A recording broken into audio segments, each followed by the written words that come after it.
마음 찻집은 따뜻한 차를 마시며 이야기를 나누는 작은 상담소다. 그곳에서 나는 마음이 아픈 사람들의 상처를 위로해주는 마음치유 상담을 하고 있다. 사람들과 대화를 하다 보면 극도의 허무감과 무기력에 빠진 사람들을 가끔씩 만나게 된다.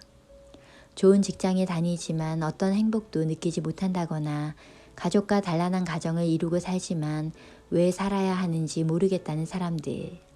그들과 이야기를 나누다 보면 훌륭한 배경과 경제력을 지니고 있음에도 한 가지 결여된 부분이 공통으로 보인다. 바로 마음의 출구가 없다는 점이다. 마음의 출구란 마음에 쌓인 감정의 찌꺼기를 마음 밖으로 내보내는 마음의 문을 말한다. 음식을 먹으면 몸속에서 흡수와 배출이라는 자연스러운 대사가 일어나듯이 우리들의 마음에서도 비슷한 과정을 거쳐 감정을 처리한다. 감정이 들어오면 긍정적인 감정은 받아들여 충만함과 행복감을 느끼게 하고 부정적인 감정은 내보내 앙금이 남지 않도록 하는 것처럼 감정을 처리하는 것이다. 그런데 마음은 몸보다 훨씬 더 예민한 구석이 있어서 원하지 않게 감정의 상처를 경험하거나 지속해서 부정적인 감정의 압박을 받으면 금세 대사작용을 멈추고 상처받은 감정들을 마음속에 쌓아놓는다. 그리고 그렇게 남겨진 감정의 찌꺼기는 결국 마음을 병들게 한다. 그렇게 해소되지 않은 나의 감정들을 내보낼 수 있는 자신만의 마음의 출구를 찾아 적체된 감정을 내보낼 수 있어야 한다. 우리는 각자 자신만의 마음 출구가 있다. 울적하고 힘든 마음이 들 때 운동을 하면서 마음을 다독이는 사람이 있고 영화를 보거나 책을 읽으면서 마음이 좋아지는 사람도 있다. 이렇게 마음을 푸는 방식이 모두 다른 것은 마음 출구가 서로 다르기 때문이다. 예를 들어 마음 출구가 손인 사람은 손을 움직여야 감정이 해소된다. 그렇기 때문에 글을 쓰거나 바느질을 하고 그림을 그리면 울적한 기분이 해소된다. 출구가 입인 사람은 소리를 내야 한다. 친한 친구를 만나 수다를 떤다거나 노래방에서 노래를 부르며 기분을 풀고 마음을 치유해야 하는 것이다. 또 출구가 몸인 사람은 몸을 움직여야 한다. 운동을 하거나 청소를 하면 울적한 마음이 괜찮아지기도 한다. 중요한 것은 내가 어떤 마음 출구를 가졌는지 잘 아는 사람일수록 감정을 잘 배출해 건강한 마음을 유지할 수 있다는 것. 혹여 아직 자신의 마음 출구를 제대로 알지 못하겠다면 내가 어떤 일을 할 때 가장 마음이 편안해지고 치유될 수 있는지를 알기 위해 다양한 경험을 해봐야 할 것이다. 그래야만 그 경험에서 자신의 마음 출구를 찾을 수 있다. 그렇게 찾아낸 마음 출구는 지친 마음을 위로해주고 혼자 있는 시간을 즐겁게 만들어주는 친한 친구가 되어준다. 힘들고 지칠 때면 나는 조용히 나만의 공간에서 지친 몸과 마음을 회복하는 시간을 갖는다. 나는 이 특별하고 은밀한 시간을 은둔이라 부른다. 은둔은 나에게 투명 망토를 쓴 것처럼 타인의 시선으로부터 자유로워질 수 있는 흥미롭고 재미있는 시간이다. 은둔이라 해서 집안에만 틀어박혀 있고 아무 일도 하지 않는 것은 아니다. 은둔의 시간, 나는 평소에 하지 못했던 집중해서 하고 싶었던 일을 하는 몰입의 시간을 만끽한다. 그렇게 스스로에게 몰입하는 동안 잠시나마 세상으로부터 벗어나 나를 회복할 수 있는 힘을 충전한다. 고독이 주는 외로움보다는 고독이 주는 자유로움을 만끽할 수 있는 시간. 나는 그런 자유로운 고독의 시간이 바로 나만의 즐거운 은둔의 시간이라고 생각한다. 그 시간의 안온함은 언제나 내 삶을 무너지지 않게 하는 단단한 장막이 되어준다. 나에게 있어 서재는 은둔을 즐길 수 있는 공간이자 세상에서 잠시 벗어나 숨을 돌릴 수 있는 장막이다. 장막은 노천에서 비바람을 막기 위해 둘러치는 막을 말한다. 나는 서재에 있을 때면 언제나 삶에 거친 비바람으로부터 보호받고 있다는 느낌을 받는다. 어린 시절 나를 지켜주던 장막의 공간은 만화방과 서점이었다. 아직 내 집, 내 방이라는 나만의 공간이 없던 시절. 사방이 책으로 가득했던 그곳 덕분에 나는 비바람에 젖지 않고 무사히 유년 시절을 지날 수 있었다. 어린 시절 나는 셀 수 없을 만큼 잦은 이사와 함께 학년이 바뀔 때마다 연례 행사처럼 다른 학교로 전학을 가야 했다. 아버지의 사업이 풀리지 않을 때마다 도피성에 가까운 이사가 반복되었기에 한 곳에 정착하지 못했었다.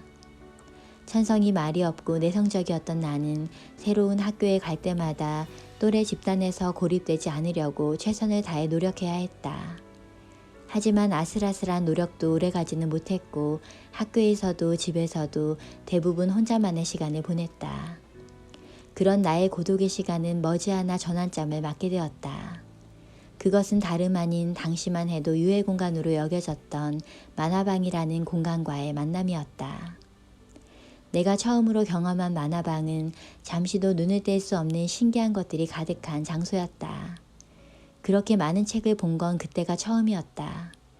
문을 열자마자 코 속으로 훅 들어오던 오래된 종이 냄새나 사방을 둘러싼 알록달록한 만화 표지들이 지금도 생생하다. 만화책 속에는 학교에서 친구들과 나누고 싶었던 다정한 이야기들과 행복한 장면들이 넘치게 그려져 있었다. 만화방이 주는 즐거움은 책뿐만이 아니었다. 만화방은 분명 여러 사람이 동시에 사용하는 공동 공간이었지만 자리에 앉아 책을 읽는 순간부터는 주위 사람을 의식하지 않아도 되는 혼자만의 공간이 되었다. 나는 그 시절 집과 학교에서는 경험할 수 없던 공간의 안식을 만화방에서 느꼈던 것 같다. 만화방은 학교와 집 말고도 세상에는 다양한 안식처가 존재할 수 있음을 느끼게 해주었다. 언제라도 문을 열고 들어가면 혼자여도 행복한 세상이 되어주는 공간. 그렇게 그곳은 학교가 주는 외로움으로부터 나를 보호해주는 장막이자 내 삶의 첫 번째 은둔의 공간이 되어주었다. 학교에서 나는 여전히 안착하지 못하고 방황하는 이방인이었지만 나에게는 즐거운 은둔처가 있다라는 생각에 학교에서의 외로움은 작은 점으로 바뀌었다.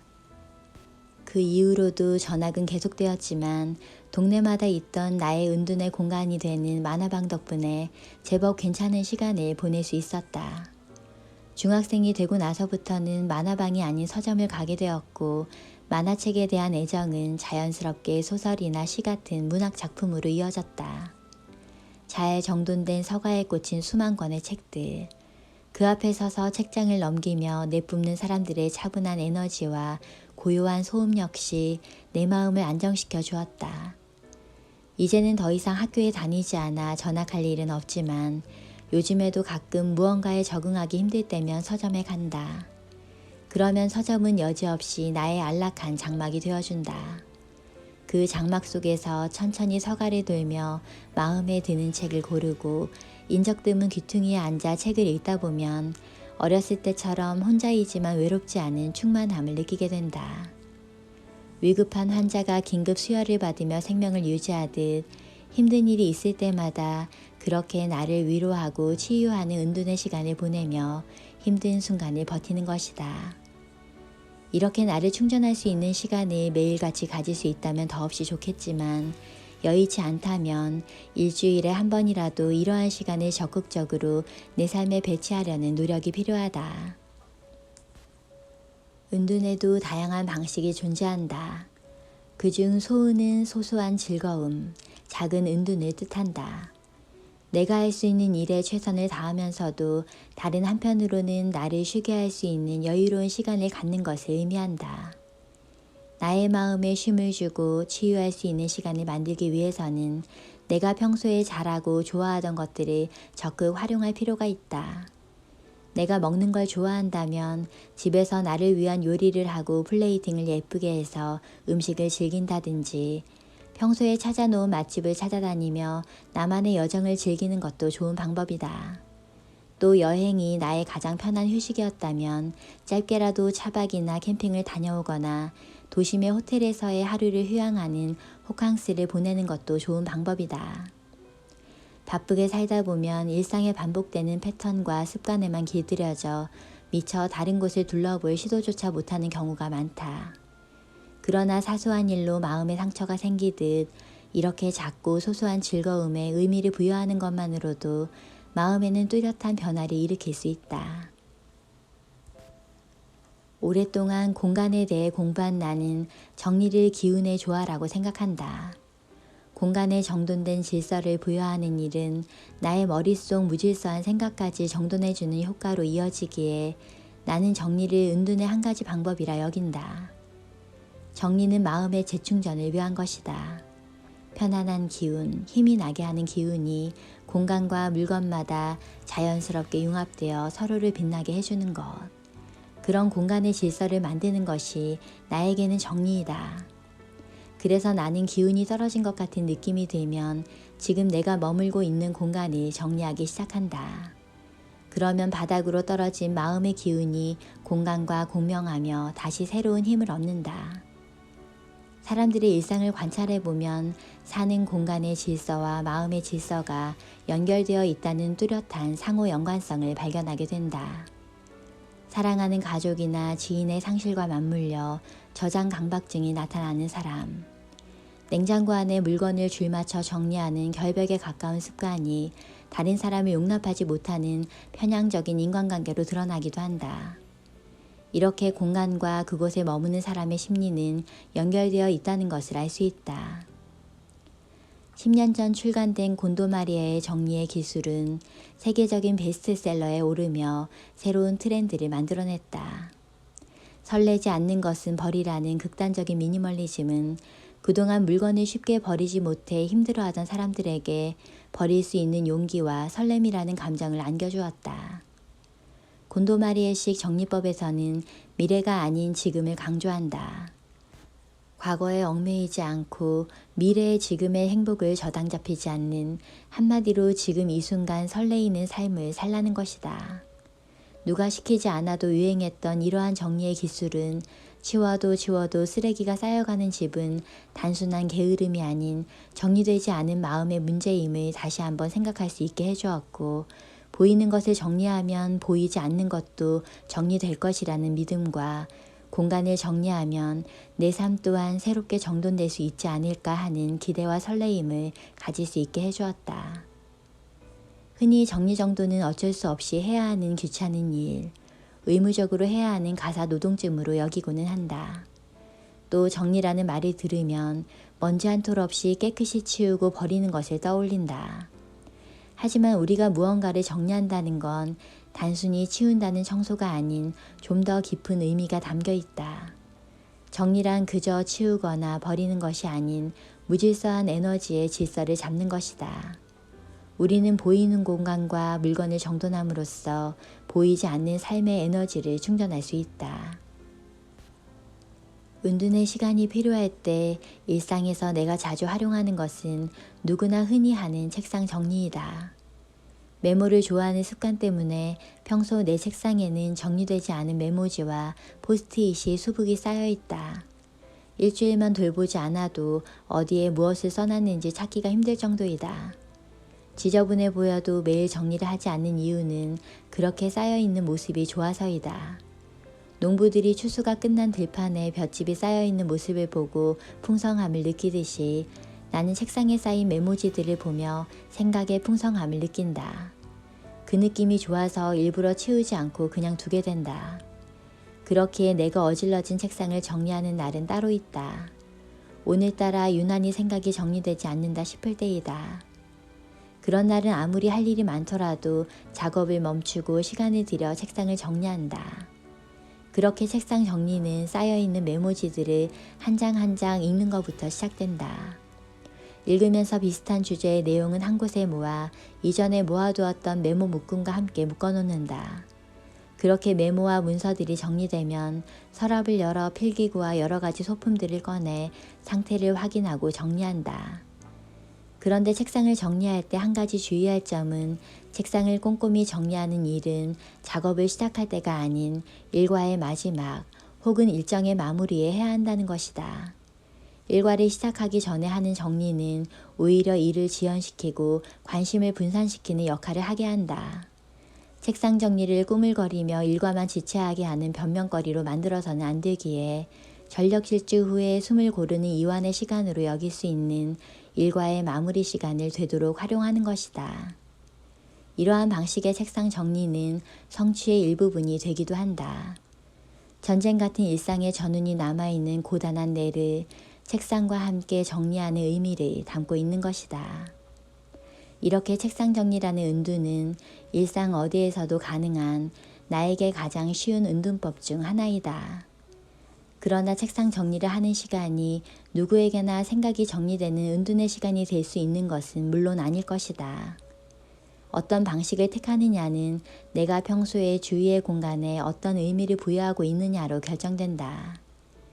누군가에게는 부엌을 정리하며 조리도구를 하나씩 손질하는 순간이, 또 다른 누군가는 드레스룸의 옷들을 일렬로 색을 맞춰 정리하고 각을 맞춰 정리하는 순간이 자신의 지친 마음을 위로하는 시간일 것이다. 어떠한 영역에서든 정리를 통해 내 생각의 질서를 잡아줄 수 있는 나만의 일을 찾아냈을 때 정리 은둔의 효과를 만날 수 있는 것이다. 이러한 정리의 은둔은 언제나 나에게 생각의 풍성함과 명료함을 선물해준다. 타샤 튜터는 타샤의 정원으로 우리에게 잘 알려진 미국의 동화 작가이다. 그녀는 50대 중반이 넘어 침엽수가 우거진 숲속에서 고풍스러운 집을 짓고 온갖 나무와 꽃들이 만발한 정원을 가꾸며 은둔의 여생을 보냈다. 타샤는 자신이 원하는 삶을 살기 위해 자신만의 공간을 선택했고 그곳에서 온 힘을 다해 주체적인 삶을 살았다. 그녀는 자신이 심은 꽃과 나무들을 보며 계절의 변화를 느끼고 밤하늘에 떠있는 별을 보며 지내는 삶에 늘 감사했다. 이런 식의 고요하고 충만한 삶이 바로 그녀가 원하는 은둔의 삶이었다. 남들의 평가나 사회의 성취와는 상관없이 내가 나를 평가하고 인정해주는 독립적인 삶. 그녀가 살아낸 삶 자체가 그녀에게는 근심과 걱정을 사라지게 하는 훌륭한 마음의 출구였을 것이다. 나도 언젠가는 타샤의 정원 같은 아름다운 은둔의 공간을 가지고 싶다. 긴 시간을 낼 수 없다면 그곳이 어디든 잠시라도 일상을 벗어나 내가 가장 좋아하는 자연 속에서 꽃을 바라보고 풍경을 바라보는 은둔의 시간을 가지고 싶다. 누구에게나 삶을 충전하고 회복력을 키울 수 있는 혼자만의 시간은 필요하다. 현재에 대한 불만, 미래에 대한 걱정에서 비롯된 부정적인 감정들을 버릴 마음의 출구 또한 찾아야 한다.